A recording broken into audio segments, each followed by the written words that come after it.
ladies and gentlemen, and welcome to another Zer video. Pardon my mic, it's a little squeaky when I move it, but I need to adjust it real quick. I apologize, I think I've missed one here, and then one 2 weeks ago, between, being sick, and holiday season busyness, and general bad scheduling with work and things like that.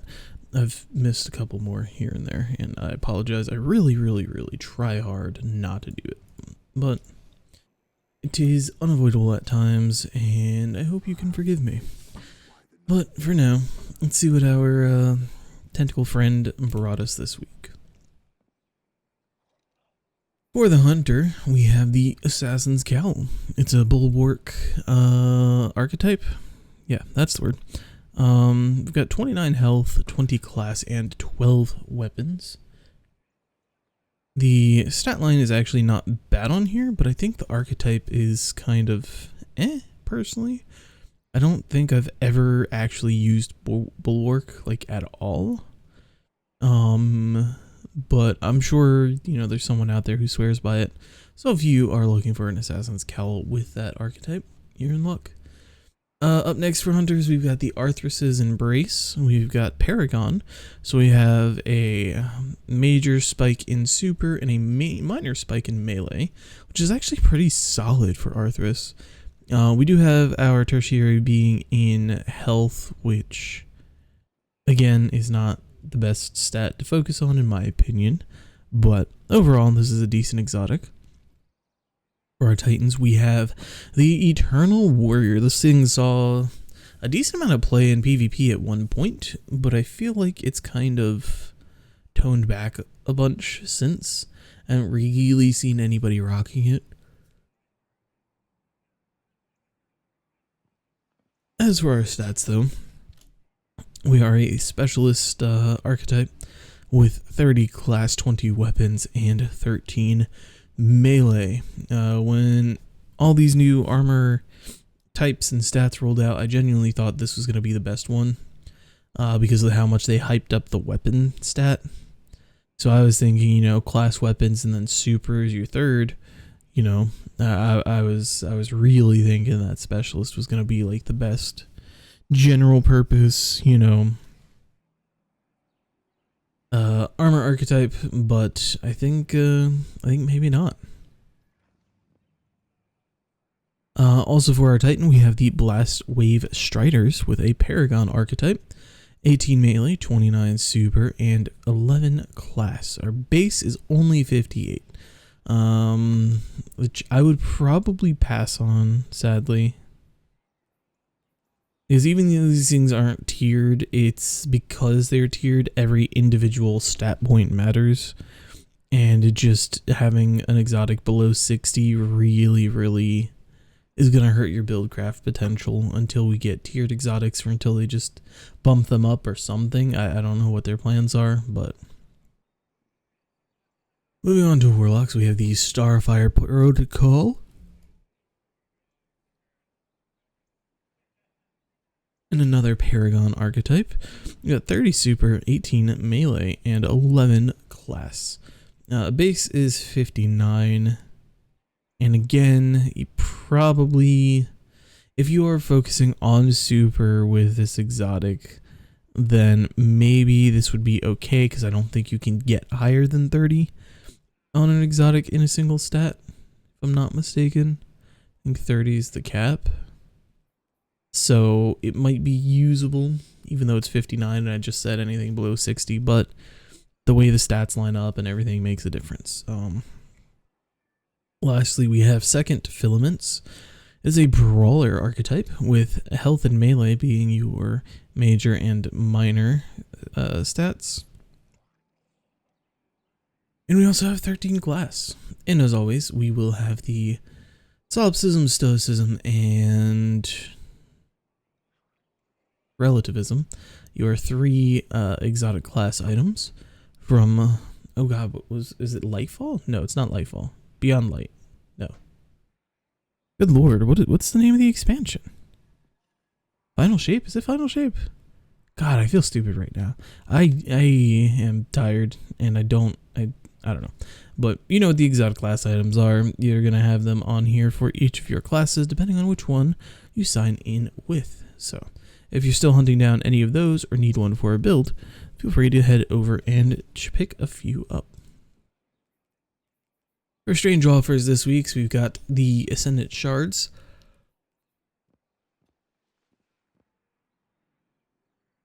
Enhancement Cores, Glimmer, and we have Deep Sight Harmonizers. And for our strange gear, we've got the Colony Catalyst and the Skyburner Catalyst. Both of those are pretty decent. Colony doesn't quite get up to the same amount of shenanigans as Telesto, but it definitely gets close at times. And then Skyburners, I believe if I remember right, Skyburners gives it incandescent, unless they baked that in. It's been a minute since I used Skyburner, but if you like fun, goofy, quirky builds, then definitely worth a pick up. For our exotics, we do have the Queen Breaker's Bow, which is very solid, especially if you have the Catalyst. We have Hardlight, which is very fun and good in my opinion. And we have Vigilance Wing, decent in PvP, but I think right now it's outshadowed by a few different archetypes. I think it's kind of rough for it right now in PvP, but in general is a good gun and floats its way back into the meta every so often. And lastly, of course, we have the ever-present Hawkmoon, with two different grips on it. That's an interesting roll. The range on it is good, but I can't foresee myself ever wanting a roll of a hand cannon that has me hip firing. So, in our legendary weapons, we have the Locust Lakotis. I always wanted this to be good. I don't think it really had a fantastic roll, if I remember correctly, for PvE or PvP. But it is a craftable gun. I do not remember all the rolls off the top of my head. But if you're like me and you enjoy hunting for collections, go ahead and pick up a few rolls, craft it, and have it unlocked and ready using your harmonizers. Up next, we have a Blast Vertex with Kinetic Tremors and Rampage. That is actually pretty solid for a PvE roll.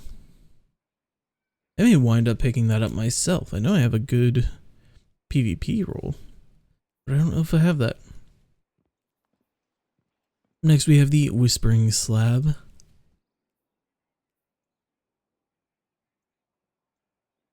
And we have Perpetual Motion with Swashbuckler.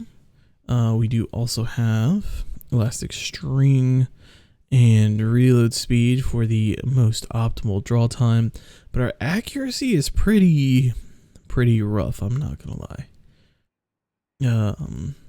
That roll would be definitely a PvP roll, and I don't think there are too many bow users for PvP, but if you are one, feel free to snag it. Up next is the Far Future, one of my favorite sniper rifles.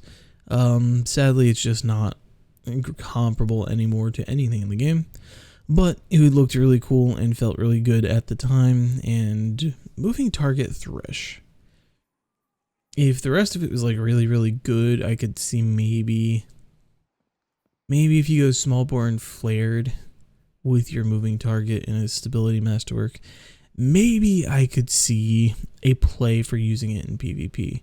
I think the Thresh... No, Thresh doesn't proc in PvP.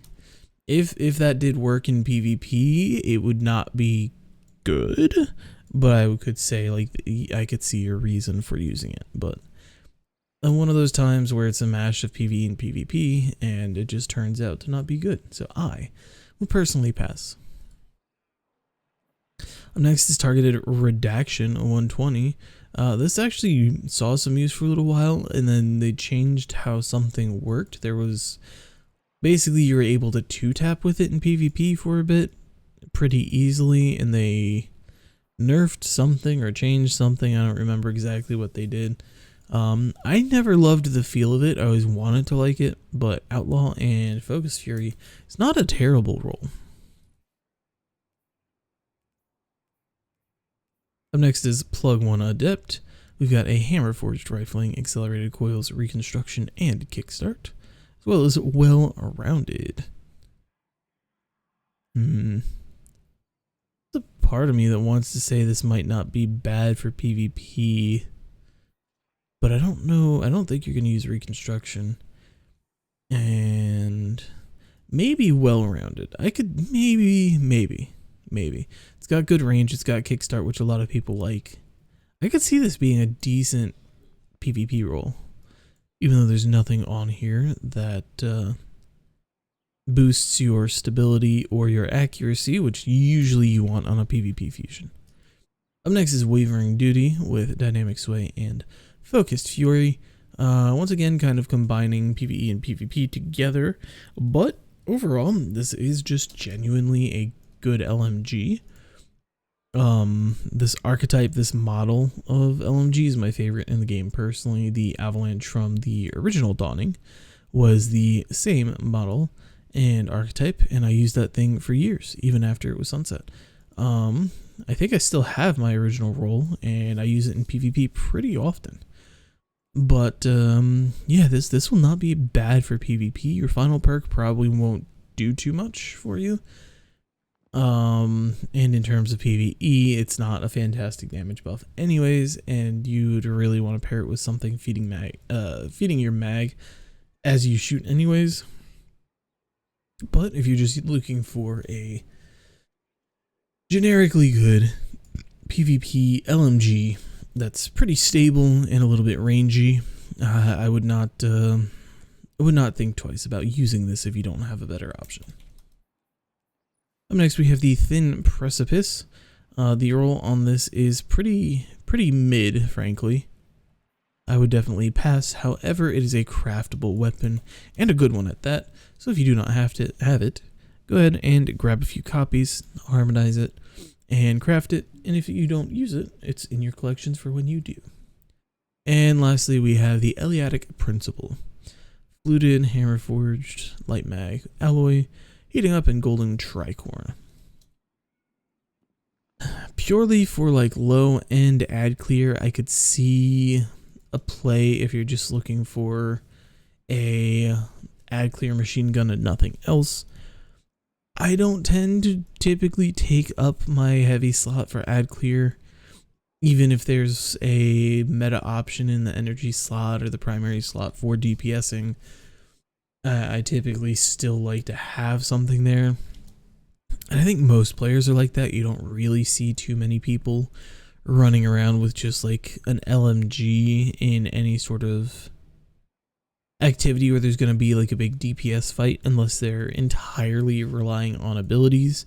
And in which case, if you're entirely relying on abilities, your build is going to just kill everything with your abilities. There won't be a reason for you to have an LMG on at that point, you know? So I think between the meta and the rolls on this gun, probably not going to use it all that often. That being said, if you do want a good feeling, high rate of fire, bullet hose kind of machine gun to chew through some ads, I think this would be an okay choice.